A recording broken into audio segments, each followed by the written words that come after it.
자, 오늘은 이제 그 사무엘기하 21장 말씀을 같이 한번 살펴보도록 하겠습니다. 지난 시간에 이제 20장까지 우리가 살펴보았는데요. 20장으로 사실 끝나요. 사무엘기하는. 그러면 21장부터 24장은 어떤 내용이냐? 이제 본 내용이 이제 그 일단락하고 부록에 해당되는 내용입니다. 부록.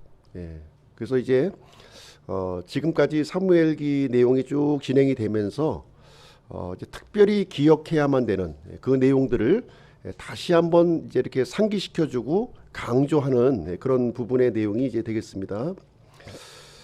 그래서 21장은요, 사울의 범죄로 인한 징계 사건을 다루고 있어요. 그리고 22장과 23장은 다윗의 노래로 이제 구성이 되어 있는데요. 고난 가운데 지켜주신 하나님, 다윗의 집을 견고케 해주신 하나님에 대해서 지금 기록하고 있습니다. 그리고 마지막으로 24장은 다윗의 범죄로 인한 징계 사건을 여기에 이제 기록하고 있습니다. 지금 이제 다윗 왕국을 우리가 세워지는 과정을 우리가 보고 있는데요. 이것은 하나님의 왕국의 그림자로 보여주고 있는 거예요. 이 다윗의 왕국은 이제 완전한 왕국이 아니죠. 하나의 이제 그림자 일부분을 우리에게 보여주고 있습니다. 그래서 하나님의 왕국의 그 핵심적인 가치가 무엇인가 하는 것을 이제 우리에게 가르쳐주고 있는 것인데요. 하나님의 왕국의 이제 가장 핵심적인 가치는 언약이에요. 언약에 기초하고 있다, 이렇게 우리가 이해하시면 되겠습니다. 그리고 하나님께서는 반드시 이 열매를 거두게 하시는 분이시라는 거예요. 죄의 열매든 의의 열매든 그 열매를 거두시게 하시는 분이시다. 그리고 공의와 긍휼을 베푸시는 하나님을 우리에게 알려주고 있습니다. 우리가 이제 21장을 이제 그 말씀드리기 앞서서 이제 좀 먼저 우리가 좀 살펴볼 내용이 있는데요. 그것은 무엇이냐면 이스라엘 사람과 기브온 족속과의 이렇게 그 어떤 언약 관계를 한번 좀 살펴보도록 하겠습니다. 여호수아서 이제 9장에 기록되어 있는 내용인데요. 여호수아서 9장을 한번 가서 보시겠습니다. 여호수아서 9장 좀 앞으로 넘기셔서요. 여호수아 9장 사사기 이제 앞부분에 있죠. 여호수아서 9장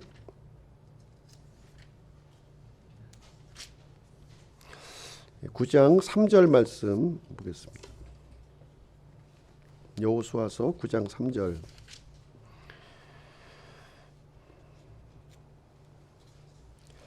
기브온 거주민들이 여호수아가 여리고와 아이에게 행한 일을 듣고는, 이렇게 기록되어 있는데요. 여기 보시면 지금 어떤 상황이냐면 여호수아가 이제 출애굽한 이스라엘 백성들을 이끌고 이제 가나안 땅을 이제 이렇게 정복하는 과정을 지금 설명하고 있는 건데요. 여리고성을 이제 무너뜨렸고, 그 다음에 아이성까지 이렇게 무너뜨린 거예요. 이 사실을 이제 누가 들었냐면 가나안 땅에 거주하고 있던 이 기브온 사람들이 이 내용을 들은 겁니다.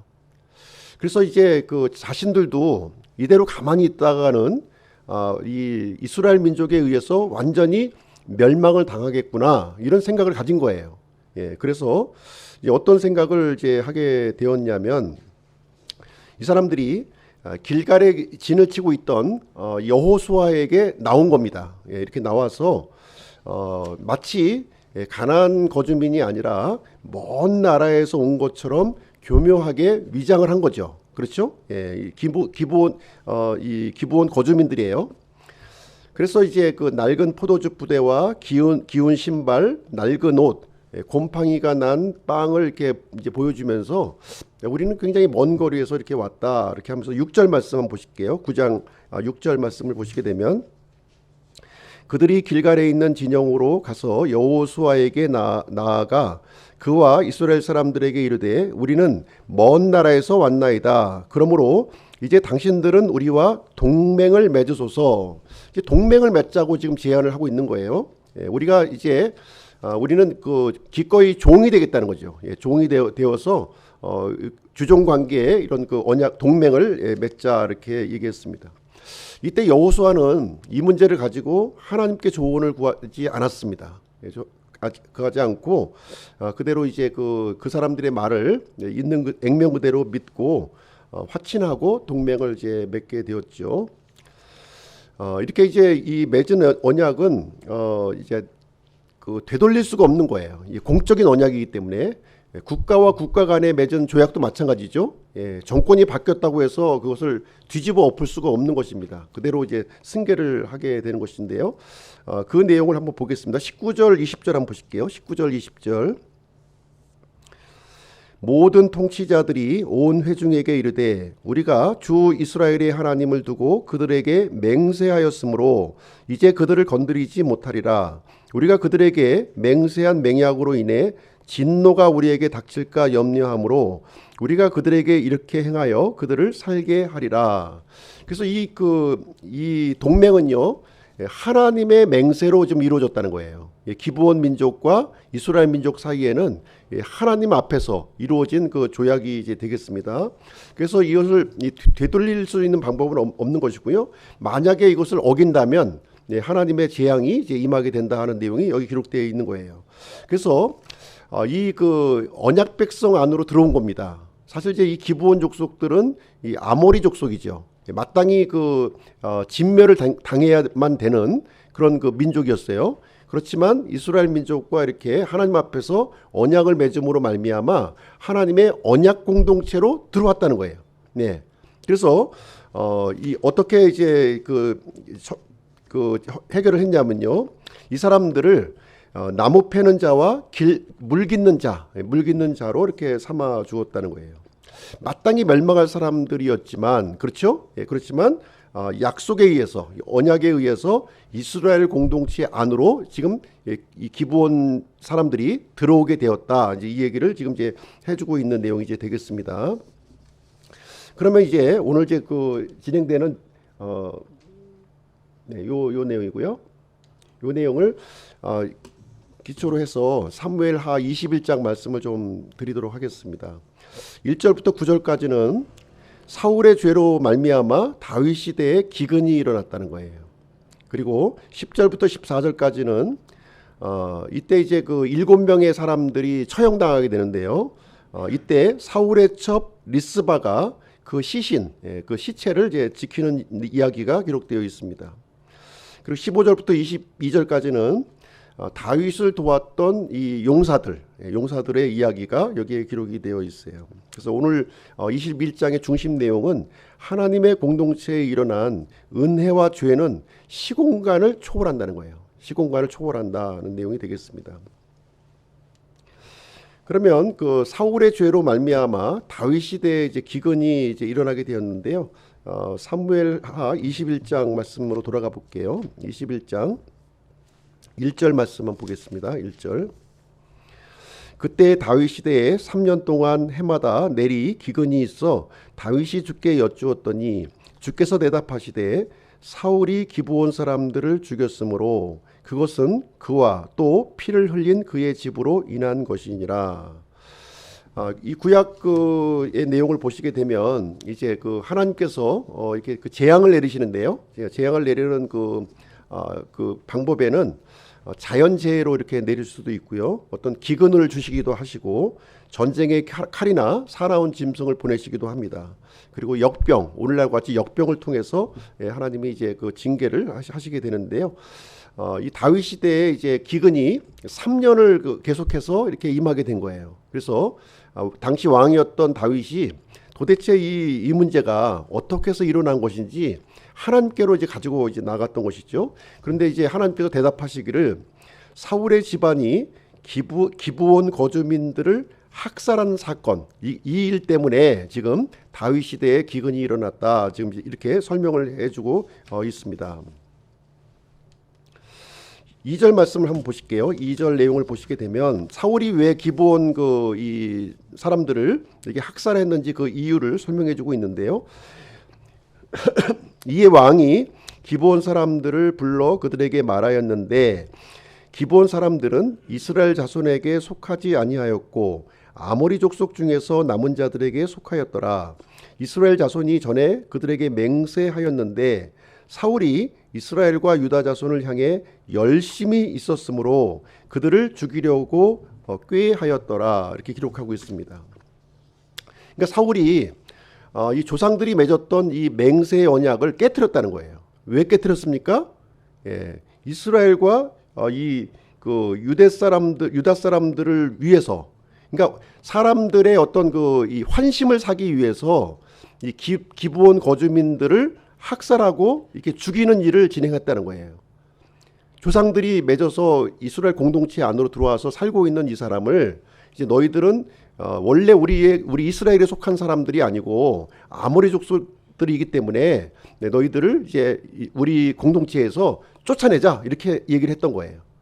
그 일을 이제 그 사울이 진행했기 때문에 지금 그 죄값을 누구에게 묻고 있어요?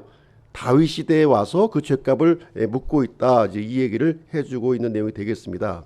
그래서 다윗은요, 이 원인을 알게 되었으니까 해결책을 찾기 위해서 기브온 사람을 부른 거예요. 기브온 사람을 불러서 3절 말씀해 보니까 내가 너희들을 위해서 무엇을 했으면 좋겠냐, 어떻게 이 속죄를 내가 했으면 좋겠느냐 하는 내용이 이제 3절 말씀에 기록이 되어 있는 내용이 되겠습니다. 그래서 기브온 사람들이 이제 요구하는 내용이 4절 말씀에 기록되어 있어요. 4절 한번 볼게요. 기브온 사람들이 그에게 이르되 우리는 사울과 그의 집에서 은이나 금을 취하기를 원치 아니하며 왕께서는 우리를 위해 이스라엘 안에서 사람을 죽이지 마옵소서 하니 그가 이르되 내가 너희를 위해 너희가 말하는 그것을 행하리라 하매. 그래서 지금 이제 그 기브온 그 사람들이 이제 요구하는 것이 무엇이냐? 우리는 돈을 원하는 게 아니다. 지금 돈을 원하는 것도 아니고 또 사람들을 우리가 죽이려고 하는 것이 아니다. 이 이야기를 지금 하고 있는 것이죠. 지금 기브온 족속이 이제 요구하는 것은 무엇이냐면 우리 조상들이 맺었던 그 언약을 회복이 되는 것을 원하고 있다. 우리를 공동체, 이스라엘 백성의 공동체로 우리를 받아달라 하는 내용이 이제 기브온 사람들의 요구가 되겠습니다. 그래서 이제 여기 보시게 되면 이제 다윗이 그 요구를 들어주게 되는데요. 이때 이제 그 기브온 사람들이 요구한 건 뭐냐면 그 일을 꾀했던 사람들, 그 집안에 7명을 우리한테 넘겨달라는 거예요. 7명을 넘겨주면 이제 모든 것을 이제 다 해결된 것으로, 그 모든 그 일이 원만하게 다 해결된 것으로 여기겠다, 이렇게 얘기를 한 거예요. 이제 이 부분이 사실 오늘날에는 좀 적용하기가 좀 어렵지요. 그렇죠? 죽이지 않겠다고 하고서 또 7명을 또 달라고 하니까 이제 좀 이해가 안 되는 부분이긴 한데, 당시의 그 율법을 우리는 이제 그 알고 있어야 돼요. 율법에 이제 지금 율법하에 있는 거죠. 지금 이스라엘 백성들은. 그래서 배상의 방법이 있다는 거예요. 율법에는요. 만약에 물질을 다른 사람에게서 훔쳤을 때에는 어떻게 됩니까? 그 원금과 함께 5분의 1, 20%를 더해서 돌려줘야 되는 거예요. 그렇죠? 근데 사람을 죽였을 때는 어떻게 되느냐? 그 사람을 죽여야, 그 생명을 취해야 되는 거예요. 지금 이제 원래는 율법대로 한다면 기브온 족속을 이렇게 얼마나 죽었는지 모르겠지만 많은 사람이 죽었을 거 아니겠습니까? 그 숫자만큼 사울의 집안 사람들 다 죽여야 되는 거예요. 그런데 다 죽이는 것을 원하는 것이 아니라 그 중에서 7명만, 7이라고 하는 것은 완전수죠. 그것을 대표되는 사람들만 선발해서 이제 하나님 앞에 그 죽음을 우리가 희생물로 바치게 됨으로 인해서 언약 관계를 회복한 것으로 우리가 이제 가늠하자 하는 내용을 이제 요구를 하게 된 것이고요. 다윗은 그 요구를 이제 수락하는 일을 이제 하게 됩니다. 자, 그럼 여기서 이제 우리가 좀 이제 이해하기가 좀 힘든 게, 잘못한 것은 누가 잘못했습니까? 사울이 잘못했죠. 징계를 받는 건 누가 받아요? 다윗이 받죠. 이렇게 억울한 일이 어디 있어요? 우리는 잘못한 것도 없는데, 지금으로 얘기하면 전 정권의 잘못인데, 왜 지금의 정권이 왜 그걸 책임져야 되는 거예요? 그렇죠? 이해가 안 가는 일이죠. 근데 이 부분은 공동체 관계, 언약 관계에서 접근을 해야 되는 거예요. 이 사울과 다윗은 이제 사울도 기름 부음을 받은 자고 다윗도 기름 부음을 받은 자예요. 같이 하나님의 언약의 공동체 안으로 들어와 있는 사람이라는 거예요, 지금. 그렇죠? 그래서 하나님께서 보실 때는 사울의 죄를 다윗이 다윗의 그 공동체 안에서 지은 죄로 이렇게 보고 계시다는 거예요. 그렇죠? 그래서 이 부분은 시공간을 뛰어넘어서 하나님께서는 잊지 않으시고 그것을 이제 그 요구하신다고 하는 사실을 우리가 이해할 필요가 있습니다. 그래서 이 사울의 범죄는 개인의 범죄가 아니라 공동체의 범죄로 지금 이제 그 하나님께서는 판단하고 계시는 것이죠. 그래서 이 공동체의 구성원, 언약 공동체로 들어왔다면 이제 우리는 권리도 있지만 거기에 대한 권리가 있죠. 책임도 우리가 받아야 된다는 거예요. 권리와 나는 권리만 받고 책임은 안 질 거야. 이것은 그 공동체로 들어온 사람이 아니죠. 이 사람은. 이 사람 공동체에 공동체로 내가 들어왔다면, 언약 관계로 들어왔다면 권리도 당연히 누려야 되겠지만 그 책임도 우리가 같이 져야 된다는 거예요. 이 정권도 마찬가지입니다. 정권도 전임 정권이 있어요. 잘한 거는 내가 받고 잘못한 것은 니네들이 잘못한 거니까 난 안 받을래. 이거 안 된다는 거예요. 예. 상속도 마찬가지예요. 아버지의 그 재산을 우리가 상속받는데 돈은 받고 난 부채는 안 받을래. 이거 안 되는 거예요. 예. 그래서 어떻게 합니까? 만약에 그 받을 상속보다 부채가 많아. 그럼 어떻게 해요? 상속 포기를 하는 포기. 다 안 받는 거예요, 다. 둘 중에 하나만 내가 선별해서 받을 수 없는 거예요. 잘못된 겁니다, 그건. 올바른 지도자라면 전임 정권의 그런 그 공도 내가 받아야 되는 것이고요. 그 과도 내가 같이 떠 안아야 되는 거예요. 그 책임의식을 갖는, 그 형벌을 받는다는 거하고는 좀 틀려요. 형벌이 아니라 책임의식을 갖는다는 거예요. 책임의식이 있다 하는 것을 여기서 얘기를 해주고 있습니다. 그래서 언약 공동체에게 이런 부분이 동일하게 요구된다는 거예요. 하나님은 요구하시는 거예요. 정당하게 지금 요구하시고 있는 것이고요. 그래서 공동체 안으로 들어와 있다면 남이 아니라는 거예요. 남이 아니야. 이 사람의 잘못이 너의 잘못으로 끝나는 것이 아니라 나의 잘못이라는 거예요. 나의 잘못으로 여기는 것이 한 언약 공동체로 들어온 사람의 태도라는 거예요. 예, 이 부분이 이제 그 우리가 그리스도 우리들도 언약 공동체 안으로 들어온 거 아닙니까? 예, 이 공동체 의식이 있어야 된다는 거예요. 저 사람이 잘못한 건데 뭐 나 무슨 상관이 있어? 아니라는 거예요. 우리가 믿음으로 언약 관계에 들어와 있다면 저 사람의 잘못에 대해서 내가 이렇게 그 회개하고 하나님 앞에 잘못을 지고 책임지는 자세를 가져야 된다는 거예요. 성경에 지금 수많은 사람들이 보면요, 그런 태도를 가지고 있어요. 느헤미야가 그 하나님 앞에 기도할 때 어떤 기도를 합니까? 조상들의 죄를 붙들고 기도하잖아요. 그 책임의식을 가지고서 지금 하고 있는 거예요. 그런 의식이 지금 여기서 하나님께서는 요구하신다는 것을 얘기해 주고 있습니다. 그래서 우리가 언약 안으로 들어왔을 때는요, 신중하게 선택하셔야 돼요. 좋은 것만 생각하시면 안 돼. 예수님 믿으니까 뭐 복 받고 뭐 구원 받고 하는 이것만 생각하시면 안 된다니까요. 예수님 믿으면요, 거기에 맞는 희생이 있어야 되는 희생. 희생은 빼버리고 나는 복만 받겠다? 이건 말도 안 되는 거예요, 이거는요. 이 하나님께서는 동일한 것을 같이 요구하신다는 것을 보겠습니다. 그래서 사울은 잘못된 열심을 가지고 있었다는 거예요. 자기 나름대로는 이렇게 어떤 민족주의적인 그런 생각을 가졌을 거예요. 이 사람들은 원래 우리 그 이스라엘 사람들이 아니야. 다 쳐 죽여야 돼.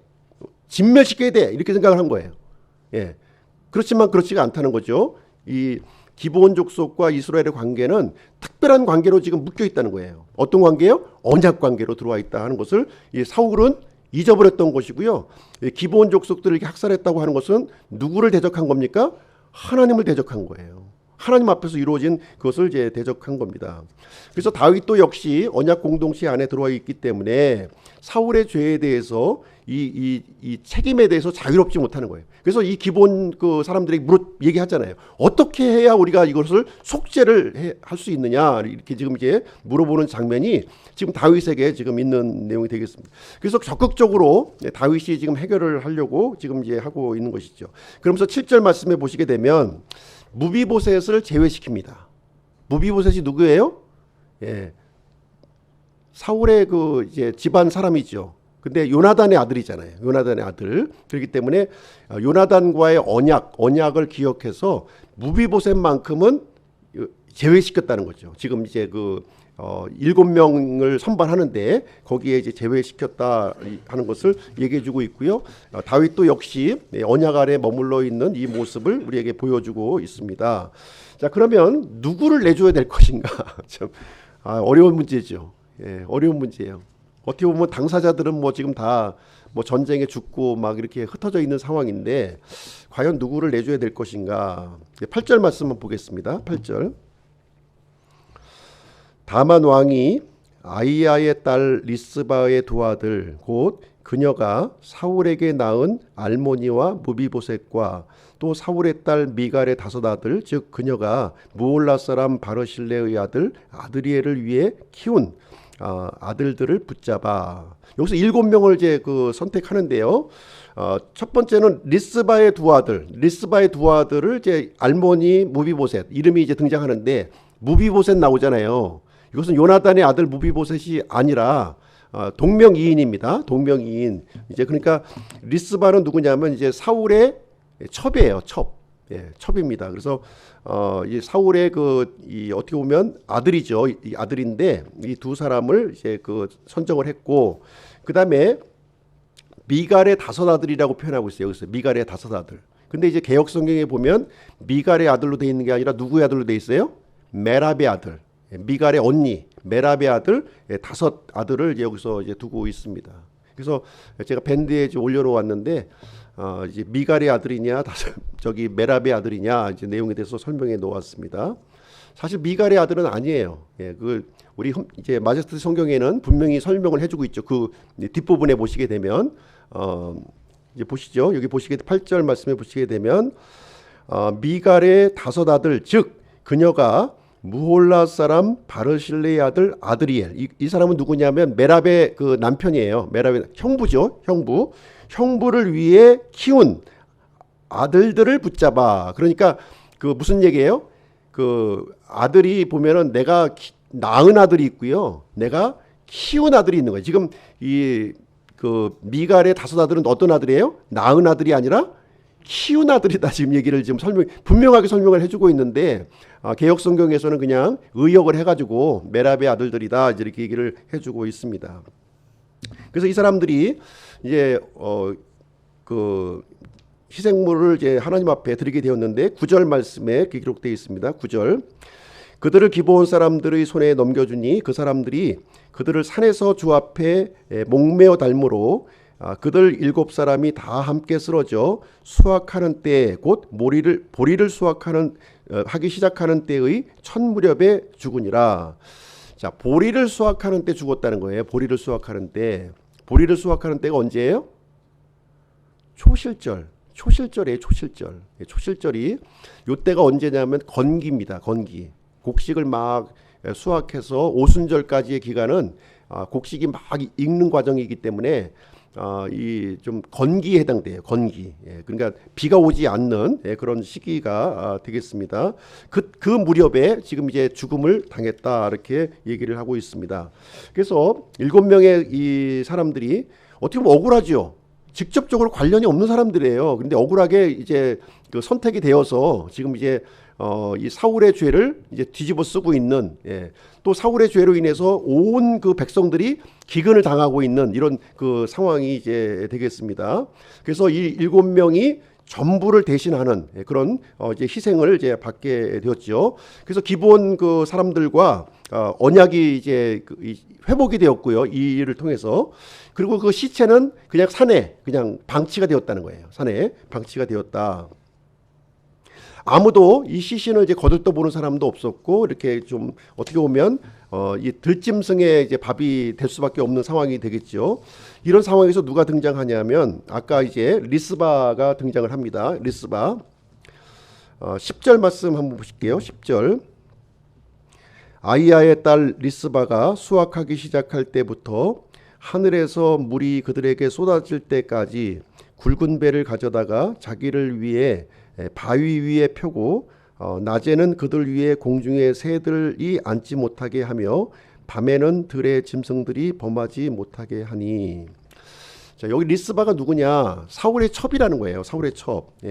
예전에 그 아브넬이 취했던 여인이에요. 이 문제 때문에 이스보셋하고 아브넬 사이에 이런 갈등이 이렇게 막 일어났었던 일이 있었습니다. 근데 이 여인이 자신의 두 아들이 이제 산에서 이렇게 처참한 죽음을 당하게 되니까 이 시신을 지키기 위해서 낮에는 이 공중의 새로부터 보호를 하고 밤에는 들짐승들로부터 보호를 하는 일을 했다는 거예요. 언제부터 언제까지요? 수확하기 시작할 때부터 하늘에서 물이 그들을 위해서 쏟아질 때까지, 건기부터 우기까지 이렇게 진행이 된 건데요. 이게 보통 그 이스라엘은 건기 우기가 이렇게 그 나눠집니다. 나눠지는데 보통 6개월의 기간으로 봐요. 이 기간을 하루 이틀을 지킨 게 아니라 이 시체를 여인이 혼자서 움막을 치고 거기에 베옷을 깔고 베옷을 깔고서 낮에는 하늘에 새를 쫓고 밤에는 그 이 사나운 들짐승들이 이렇게 덤벼들지 못하도록 이렇게 그 아들들의 시체를 지켰다, 이제 이 얘기를 해주고 있는 거예요. 하루 이틀도 아니고 지금 거의 5, 6개월 이상을 이렇게 하게 되니 참 얼마나 참 끔찍한 일입니까? 그래서 이 내용을 통해서 우리에게 알려주시는 것은 무엇이냐면 하나님의 언약을 깨트렸을 때에는 이렇게 비극적인 일을 당한다는 거예요. 억울한 사람들이 이렇게 죽음을 당하게 되고 억울한 사람들이 이렇게 기근으로 고생하는 일들이 이렇게 생겨난다 하는 것을 얘기를 해주고 있어요. 비록 이 죄를 저지른 사울 때에는 일어나지 않았지만 다윗 때에 가서 이 언약을 파기한 거기에 대한 그 이 대가를 하나님께서 물으신다. 잊어버리지 않고 그걸 물으신다는 거예요. 그래서 언약을 얼마나 우리가 중시해야 될 것인가 하는 것들을 이 사건을 통해서 우리가 발견해야 된다 하는 것을 얘기를 해주고 있습니다. 그래서 참 이 리스바를 통해서 이 어머니의 마음을 우리가 읽을 수 있잖아요. 바로 이 어머니의 마음이 누구의 마음이에요? 바로 하나님의 마음이라는 거예요. 하나님의 마음. 하나님은 어떤 일을 당하셨습니까? 죄 없는 자신의 아들이 처참하게 십자가에서 죽음을 당하셨잖아요. 그렇죠? 하나님께서도 이 아들의 죽음을 그대로 방치하지 않으셨어요. 끝까지 보호하시고 지켜주셨다니까요. 그래서 사흘 만에 부활할 수 있도록 해주시고 많은 죄인들이 이제 그런 하나님의 징계에서 벗어나서 하나님의 언약 안으로 들어올 수 있는 길을, 생명의 길을 이렇게 마련해 주셨다는 것을 우리에게 보여주고 있는 그런 사건이 되겠습니다. 자, 그래서 이 내용을 누가 들어요? 다윗이 들어요. 다윗이 얼마나 이렇게 이게 입소문을 타고 다윗까지 들어왔겠죠. 11절 말씀해 보시게 되면 어떤 이가 아이야의 딸 리스바 곧 사울의 첩이 행한 것을 다윗에게 고함으로 해서 다윗의 귀까지 이렇게 기록이 들어왔습니다. 이것을 보면서 이제 다윗이 아차 하고 또 생각한 거예요. 내가 놓친 게 있었구나. 사울의 이 범죄 사건을 통해서 자신이 언약 안에 들어와 있다고 하는 사실을 또 깨달았고요. 또 이 리스바 여인을 통해서 뭘 깨달았어요? 예전에 그 사울과 요나단이 죽었던 그 일을 기억한 거예요. 그 기브아 전투에서 이렇게 죽었을 때 야베스 길르앗 사람들이 그 시신을 거두어 가서 나무 밑에 이제 그냥 파묻어 두었습니다. 그것이 지금까지 방치가 되어 있던 거예요. 그것이 생각이 난 거예요. 그것이. 이 여인이 아들의 그 뼈를 지키기 위해서 그렇게 애쓰는 모습을 통해서 이 사울과 요나단의 뼈를 내가 방치했었구나 하는 사실을 깨닫게 되고서 그 시신을 다 수습하는 결정을 합니다. 어떻게 보면 이 다윗의 왕국의 입장에서 보았을 때는요, 이 사울은 어떻게 보면 몰락한 정권이에요. 자, 어떻게 보면은 그냥 막 무시해도 되는 그런 정권이었, 그런 사람들이었어요. 그렇지만 다윗은 하나님의 이 마음을 품고 그 시신들을 다 이렇게 거두어서 장례식을 이제 실행하게 됩니다. 그렇게 하니까 하나님께서 그것을 이제 받아들이시고 이제 땅에 기근을 멈추어 주셨다. 14절 말씀에 그렇게 이제 결론을 내리고 있습니다. 그리고 이제 15절부터 22절까지는요, 다윗을 도왔던 이 용사들의 이야기가 여기에 기록이 되어 있습니다. 15절 말씀 한번 보실게요. 15절. 또 블레셋 사람들이 여전히 이스라엘과 다시 전쟁을 함으로 다윗이 자기 신하들과 함께 내려가 블레셋 사람들과 싸웠는데 다윗이 기진하게 되매. 자, 이 블레셋과의 전쟁을 지금 다루고 있는데요. 지금 다윗이 유다 지파의 왕이 되었죠. 헤브론에서. 그리고 이제 7년이 지나서 예루살렘에서 온 이스라엘의 왕이 되었습니다. 그러고 나서 이제 그 다윗이 한 일이 무엇이냐? 블레셋과의 전투를 완전히 격파를 시킵니다. 굉장히 짧게 기록이 되어 있어요. 그 내용이 사무엘하 8장에 기록되어 있는 거예요. 근데 지금 이 내용을 좀 이제 여기에 밝히지 않은 내용들을 지금 이제 여기서 21장에서 구체적으로 좀 설명하고 있는 거죠. 이 블레셋과의 전쟁이 얼마나 치열했는가를 여기서 또 얘기를 해주고 있어요. 이 기근만 이제 이렇게 덮쳤던 것이 아니라 블레셋과의 전쟁도 엄청나게 심하게 지금 이제 진행이 되고 있었던 거예요. 그래서 이때 이제 그 다윗을 도왔던 용사들의 이야기가 여기에 이제 기록이 되어 있습니다. 블레셋과의 이 전쟁에서 승리로 이끌었던 다윗의 이런 이 다윗을 이렇게 보호해 주었던 그 사람들의 이야기가 여기에 나오고 있는데요. 17절에 보시면 스루야의 아들 아비새가 나와요. 스루야의 아들 아비새, 요압의 그 동생이죠. 요압의 동생이 다윗을 이제 이렇게 구해준 이야기가 기록되어 있고요. 18절에 보시면 후사 사람 십부게가 나와요. 후사 사람 십부게가 또 이제 다윗을 도와주었다. 19절에 보시면 베들레헴 사람 야레 오르김의 아들 엘하난이라는 사람이 또 등장해요. 이 사람이 또 다윗을 또 도와준 거예요. 그리고 21절에 보시면 다윗의 형 시므아의 아들 요나단이 또 등장을 합니다. 이때 그래서 하나님께서 이렇게 이 다윗을 극적인 그런 어려움에서 이제 도움을 주시는데요. 이 극적인 어려움을 도와주시는데 우리가 이렇게 하나님의 언약의 그 관계 속에 이렇게 머물러 있을 때 우리에게 어려움이 닥친다는 거죠. 우리 언약 안에 있는다고 해서 어려움도 없고 그냥 막 이 평탄한 길을 가는 게 아니에요. 어려움이 생겨요. 그랬을 때 하나님이 도와주시는 방법이 뭐냐? 그 방법이 바로 사람을 보내주신다는 거예요. 그때 사람을 보내서 도와주시는 거예요. 하나님이 그런 방법으로 이렇게 합력하여 선을 이루는 그런 방법으로 다윗을 이렇게 인도하시는 장면이 여기에 기록되어 있는 것입니다. 그래서 22절 마지막 절 한번 볼게요. 22절 이들 네 사람은 가드에서 그 거인에게 태어났으며 다윗의 손과 그의 신하들 손에 쓰러졌더라. 그래서 블레셋을 완전히 격파하고요. 더 이상 블레셋은 그 이후로는 등장하지 않는 상황이 이제 도래하게 되었습니다. 그럼 오늘 말씀을 통해서 우리가 적용할 교훈을 한번 좀 보시도록 할게요. 첫 번째는 무엇이냐면 지식이 없는 잘못된 열심은 공동체를 파괴한다는 거예요. 사울이 지식이 없이 이 진리의 말씀이 없이 그냥 열심만 있었어. 열심만. 열심만. 이것이 결국은 하나님께 영광을 돌리는 것이 아니라 모든 공동체를 파괴시키는 그런 일로 진행이 되었다 하는 것을 여기서 얘기해 주고 있습니다. 그래서 우리가 말씀을 알아야 되는 거예요.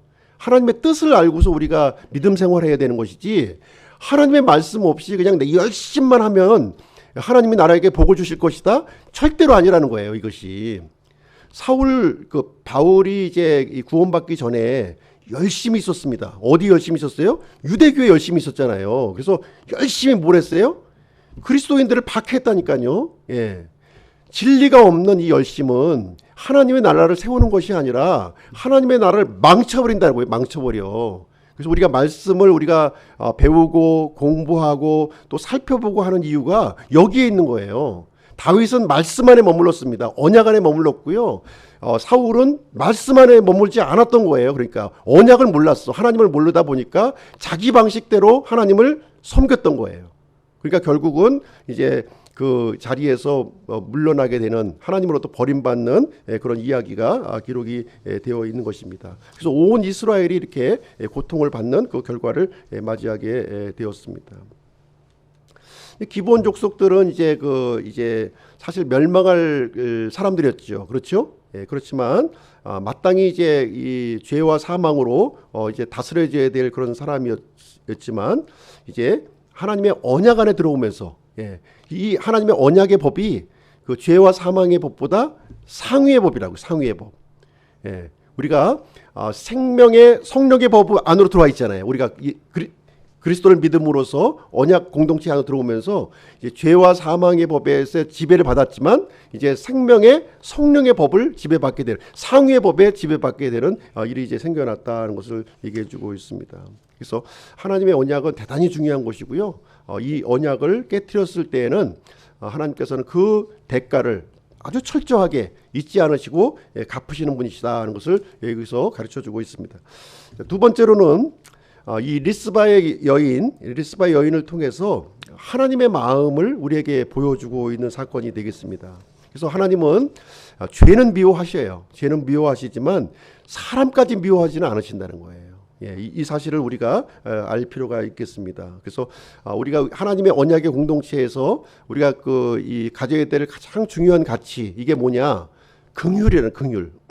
하나님은 죄를 심판하시는 중에도 긍휼을 베푸시는 하나님이시다 하는 것을 우리에게 얘기해주고 있고요. 이 리스바의 여인을 통해서 우리에게 가르쳐주시는 하나님의 그 마음이 이제 되겠습니다. 그래서 우리가 언약 안에 들어와 있다면 어떻게 해야 돼요? 다른 사람을 차별해서는 안 돼요. 지금 이스라엘 사람들은 이제 사울 시대에는 지금 이제 사람을 차별한 거예요. 언약 안에 들어온 이 기본 사람들을 너희들은 출처가 다른 그 존재들이야 하면서 아주 그냥 조상들이 맺었던 그 맹세를 완전히 깨트려 버리고 이렇게 했었던 일이 있습니다. 그래서 똑같이 은혜 받은 사람으로 우리가 살아야 되는 거예요. 똑같이 차별이 없다는 거예요. 우리가 언약 안에 들어오면요, 이방인이든 이렇게 아모리 족속이든 동일한 그 대우, 보호를 받아야 된다 하는 것을 여기서 가르쳐주고 있습니다. 은혜를 받은 자는 은혜로 살아야 되지, 나는 은혜 받았고 너희들은 심판받아야 된다는 식으로 접근해서는 안 된다고 하는 사실이에요. 특별히 잘나서 나를 은혜를 베풀어 주신 거 아니라는 것이죠. 하나님께서는 우리의 행위로 우리를 구원해 주신 게 아니잖아요. 철저히 그 은혜로 우리를 구원 주셨기 때문에 구원받은 다른 사람에게도 우리는 은혜로 대해야 될 것을 우리에게 얘기를 해주고 있습니다. 그래서 이 다윗은요, 이렇게 이 마무리를 이렇게 잘 긍휼로 이렇게 마무리를 해서 7명의 시신뿐만 아니라 그동안 방치했던 사울과 요나단의 시신도 이렇게 좀 잘 수습을 이렇게 진행을 하게 되었습니다. 그래서 우리 언약 공동체 안으로 이렇게 들어와 있는 사람들은 참 이렇게 긍휼을 기초로 해서 우리가 이제 해야 된다는 것을 얘기해주고 있습니다. 그래서 하나님은요, 최소한의 희생은 불가피한 거죠. 최소한의 희생을 불가피하지만 하나님이 궁극적으로 원하시는 것은 무엇이냐? 그 심판을 통해서 멸망하는 것이 아니라 우리가 다시 회복되는 것, 살리는 것에 더 초점이 이제 맞춰져 있습니다. 그래서 다른 사람이 받는 이 심판을 마땅히 받아야 될 심판으로 여기는 것이 아니라 그것이 나에게도 책임이 있다, 책임의식을 우리가 가져야 될 줄로 생각을 합니다. 그래서 교회는요, 새로운 언약 공동체예요. 이스라엘도 언약 공동체로 세워졌지만 우리 교회도 새로운 언약 공동체임을 우리에게 알려주고 있습니다. 그래서 예수 그리스도의 피를 통해서 우리가 믿음으로 이 언약 속으로 들어오게 되었습니다. 예수님은 죽어야 될 이유가 있었나요? 죽어야 될 이유가 없었어요. 전혀 없었습니다. 무고하게 고난을 받고 십자가에서 죽으셨습니다.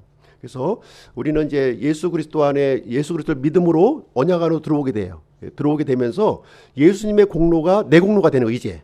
예수님 공로가 얼마나 놀라운 거예요. 우리는 자격도 없는 사람, 멸망받을 사람이었지만 단지 언약 안으로 들어왔다는 이유로 예수님의 죽음이 나의 죽음이 되고 예수님의 부활이 나의 부활이 되는 놀라운 사건을 우리가 경험하게 되었다. 단지 언약 안으로 들어와서 이 일이 이루어진 거예요. 기본 사람들이 그 하나님의 보호를 받았던 것처럼 우리도 동일한 은혜를 예수 그리스도를 믿음으로 말미암아 들어오게 되었다 하는 것입니다. 그래서 공동체 안으로 이렇게 들어온 사람들, 언약 공동체로 들어온 사람들은 연대 보상의 그 권리, 그러니까 예수 그리스도께서 이루신 그 공로를 우리가 받을 수 있는 권리가 되는 것이고요. 뿐만 아니라 연대 책임의 의무까지 우리가 같이 진다고 하는 사실을 우리가 알아야 되는 거예요. 한쪽만 받아들이시면 안 돼요. 한쪽만. 예. 항상 우리가 성경을 읽을 때 보면 한쪽에만 너무 빠지다 보면 이게 문제가 되는 것입니다. 이게 극단으로 우리가 또 치우치게 되는 것이기 때문에 항상 하나님께서는 우리에게 요구하시는 것은 이렇게 질서와 조화, 균형을 우리에게 가르쳐 주고 있는 것이기 때문에 성경을 균형 있게 봐야 되지 한 부분만 막 이렇게 하게 되면 이것은 이제 그 반쪽짜리 신앙으로 우리가 전락할 수밖에 없다는 것을 말해주고 있습니다. 그래서 이 공동체의 죄라고 하는 것은 연대 책임의 문제를 갖고 있는 연대 책임 의식을 가져야 됩니다. 그래서 그 죄를 저 사람의 죄야 하고서 우리가 방관할 것이 아니라 나의 죄로 여기고 이렇게 적극적으로 그 부분을 이제 해체 나가는 것이 언약 관계에 있는 사람들의 이런 바른 태도라는 사실을 우리에게 말해주고 있습니다. 그래서 우리가 언약 공동체 안에 이렇게 머물러 있을 때 하나님께서는 합력하여 선을 이루시는 거예요. 그래서 다윗이 어려움을 당했을 때 이렇게 그 용사들을 이렇게 붙여주셨던 것처럼 수많은 용사들을 붙여주시잖아요. 이렇게요. 예, 그래서 하나님의 그 이 다윗의 왕국을 세울 수 있도록 해주셨던 것처럼 우리가 언약 관계에 머물러 있으면 이렇게 합력하여 모든 것이 이렇게 선을 이루어 가실 수 있도록 이렇게 그 인도해 주신다는 것을 말씀해주고 있습니다. 자, 결론을 좀 말씀드리겠습니다. 사무엘하 21장은 공동체의 의식과 하나님의 긍휼이라고 하는 관점에서 해석이 돼야 돼요. 그렇지 않으면 이해가 되질 않아요. 이해가 되질 않아. 왜 사울이 지은 죄를 우리가 왜 받아야 돼 하고 이해가 가지가 않는 거예요. 그래서 공동체의 이 언약 관계를 통해서 이 부분을 우리가 해석할 수 있고 우리가 적용을 할 수 있다고 생각이 되어집니다. 그래서 우리는 예수 그리스도의 피로 값없이 우리가 언약 공동체 안으로 들어왔습니다. 그래서 이 언약 공동체 안으로 들어온 이 부르심, 이 소명을 이렇게 잘 감당하는 우리 기쁨 침례 교회가 되기를 주님의 이름으로 축복드립니다.